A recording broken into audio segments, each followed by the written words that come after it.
शासनाला ताईंना माझी विनंती आहे की याला आम्हाला न्याय मिळवून द्या आणि जे खरंच आरोपी आहेत त्यांना फाशी 302 काय कलम लागतील तेवढे लावा अशी माझी कळकळीची विनंती आहे। आणि पत्रकार बांधवांना माझी विनंती आहे की जे कोणी खोटं बोलतात म्हणजे मी बोलतो ते माझे आणि जे तुम्ही म्हणताय की हँगिंग केल्यानंतर खाली उतरण्याचा विषय किंवा एका व्यक्तीने तिथून आणण्याचा नाही, तुम्हाला संशय काय काय आहे? संशय मला मुलगी माझी मारली, माझी मुलगी आत्महत्या करायला की नाही एवढी स्ट्रॉंग होती। तुम्हाला जर खात्री करायची असती तिने जिथं जिथं ड्युटी केली त्यांच्या मैत्रिणींनी सुद्धा जबाब दिलेला आहे। 2 त्यांना विचारा। आम्ही जर काही वेगळं बोलत असतो किंवा मायापोटी आम्ही जर काही खोटं बोलत असतो तर ते बी सत्यता करा। तिने आत्महत्या केलीच नाही असा आमचा ठाम निर्णय आहेच केलीच नाही। तिला मारल्यावर बरं आत्महत्या केली ती एक हँगिंग पाहिजे ना असं। आणि तुम्ही पाहता ना आत्महत्या, तुम्ही आज एक केस पाहता का? सगळ्या महाराष्ट्रभर तुम्ही पाहता, त्याचे लॉक तोडतात, पोलीस येतात, नातेवाईक घेतात आणि मग पंचनामा होतो।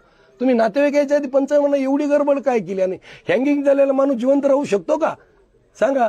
5 मिनिटात जरी दरवाजा उघडेपर्यंत सुद्धा माणूस राहू शकणार नाही। आणि तुम्ही म्हणता धडधड होती मी आत गेलो 32 मिळून आलं कसं गेलं माणूस? तो वाचवायला गेला आणि एकटाच गेला का? मग दुसरे कोण होते? दुपारी बहिणीला फोन केला, भावाला फोन केला, ते का नाही सांगितलं? ते आलेले आम्हाला दुसऱ्यांनी सांगितलं आणि ते गायब का झाले? तुमचा गुन्हा नाही तर गायब का झाले याचं उत्तर सांगा। आता बोलताना तुम्ही मुख्यमंत्र्यांनी आणि ताईसाहेबांनी न्याय द्यावा असं म्हटलं, या संदर्भात पंकजा मुंडे यांची जी काही चर्चा झाली का तुमची? त्यांनी काय तुम्हाला आश्वासन दिले किंवा काय? हा, ताईंचा दुसऱ्या दिवशी फोन आला। मला पण अपेक्षा आहे, ताई साहेबांकडे होते त्यामुळे ताईकडे पाहूनच मी मुलगी दिली माझी। ताईचे पियेत नाहीतर ही डॉक्टर होती, हे मध्यस्थी माणसं जे आहेत ते म्हणले आहे आम्ही चौकशी केली पण इंटरनल पर्सनल लाईफ आजच्या युगात हा जनतेला मी विनंती करतो की पर्सनल लाईफ आपण डोळ्यांनी पाहिल्याशिवाय किंवा चौकशी केल्याशिवाय देऊ नये। नुसतं चांगलं आहे म्हणून देऊ नये कोणी। आम्ही ते माहीतच नाही। 2021ला त्यांनी एका मुलीबरोबर त्याचा मी रिपोर्ट बी शेअर केला, मुलीने पाठवून ठेवला होता, पण मला सांगितलं की कोणाला सांगू नका। आणि आपली सायन्स बीडच नाही सगळ्या महाराष्ट्र हिंदू धर्मात, मुलगी एकदा दिली म्हणजे गेली। त्यामुळे तिने आम्हाला दडपण दिलं की पप्पा माझा संसार उद्ध्वस्त होईल, तुम्ही सांगू नका। आनंद ते ज्योतीचा मालक होता आरोपी आता सध्याचा, त्यांनी सांगितलं की मी आत्महत्या करीन, तुला मारीन। मग त्या धाकामुळे आम्ही कोणाला सांगितलं नाही। आणि 2 महिन्यापूर्वी त्याला ते कागद मिळून आला। मग मला सांगा, मी जर एखादा गुन्हा केला तर माझ्या मिसेसला कळलं असतात तर कागद ठेवील का?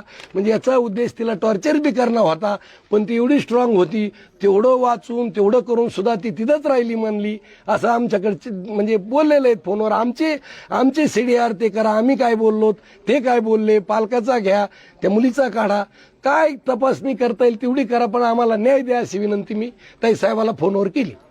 काय म्हणाले तुम्हाला? काय ताई म्हणल्या निष्पक्षपणे माझा PA म्हणून मी त्याला वाचवण्याचा प्रयत्न करणार नाही, पण निष्पक्षपणे मी चौकशी करते, तुम्ही सावरा, मी तुम्हाला भेटायला येईल।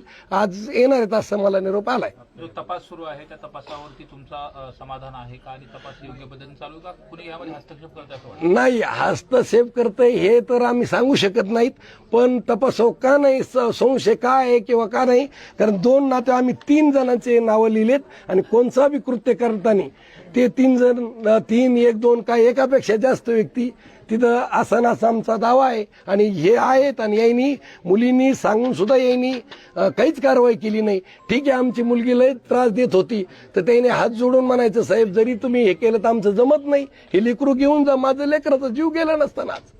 यापूर्वी कधी गौरीनं तुमच्यापाशी अशी अडचण बोलून दाखवली हो, होती की मला मारहाण होते किंवा मला त्रास होतोय आणि हा सगळा त्रास मला सहन करण्याच्या पलीकडे आहे, असं कधी चर्चा झाली तुमची? चर्चा आपला 1 ऑक्टोबरला त्यांनी शिफ्ट केलं सामाईन, त्यावेळेस हे आरोपींनी माझ्या मुलीला सांगितलं की हे महत्वाचे कागदपत्र आहेत, हे मात्र व्यवस्थित ठेव, पण ते काही म्हणजे मला मी हे करीन थोड्या कारणावर म्हणून ती महत्वाचे म्हणल्यावर मला पत्नी म्हणून माहीत पाहिजे म्हणून तिने ते तपासले तर तिच्या हातात हे रिपोर्ट लागला कोणचा? त्या मुलीबरोबर एका अंबेजोगाईच्या 2021ला सोनोग्राफी करून अबॉर्शन केले आणि त्याच्यावर आनंद गर्जे पती, आनंद भगवान गर्जे पती असं नाव आहे। तुम्ही ते मी पोलिसला दिलाय ते रिपोर्ट, हे जपून ठेवा. मग मी गौरीला मुलीला म्हणलं, बाई हे एवढं जर होत असेल तर तुला टॉर्चर करणारच आहेत, तू तिथं राहू नको, ये आपण मिटिंग टाकू, एवढ्याला बोलू.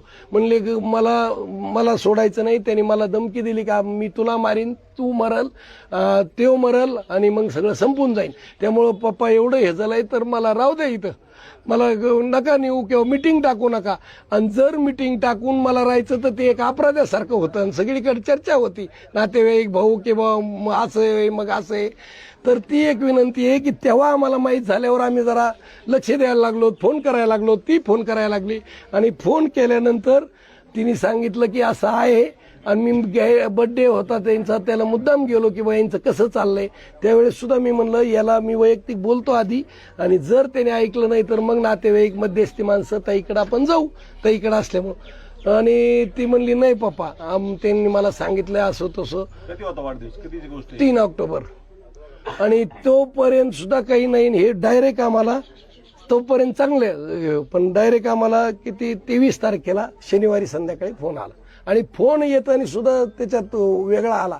मला बोलले की मामा गौरी सुसाईड करायला लावली. अरे बरं, गौरी सुसाईड म्हणलं काय करायला लागली, सुसाईड म्हणजे काय करायला लागली, पॉयझन घ्यायला लागली. म्हणलं मग गौरीला द्या, आम्हाला येऊ सर वाचल, बोलतो तर आम्ही समजून सांगू. मग कट केला, बोलायला द्या म्हणलं. कट केला की लगे माझ्या मिसेस, आम्ही एका लग्नात होतो माऊली लॉन्सला, तर लगेच 5 मिनिटात तिच्या याच्यावर फोन आला, मामी तुमची मुलगी प्रेतच माझ्या समोर आहे, बघा आता हिने काय केलं. असं जर त्याचं आमचं बी काढा रेकॉर्डिंग. मी तर काय आपल्याला माहित होतं का असं होईना रेकॉर्डिंग, मी रेकॉर्डिंग वगैरे लावलेलं नाही मोबाईलला. माझी बोललेली तुमचं CDR मध्ये काय येईल ते पहा आणि सत्यता समोर आणावं ही माझी विनंती आहे सगळ्यांना. या एकूण संपूर्ण प्रकरणाच्या अनुषंगाने मुख्यमंत्री असतील, पंकजाताई असतील, आता काय मागणी असेल? एवढे दोनच नाही, जे सत्तेत असतील, विरोधी पक्ष असतील, त्यांना मुली आहेत ना साहेब. एकच मला मुलगी आहे का एवढी? सगळे कुणी ज्यांच्या हातात सत्ता असेल, जर सत्ताधारी विरोधक कुणी असेल त्यांनी काम म्हणजे ते आम्हाला न्याय द्यावा, आमच्या मुलीला न्याय द्यावा, अशी आमची मागणी आहे. ही आत्महत्या नसून ही हत्याच आहे.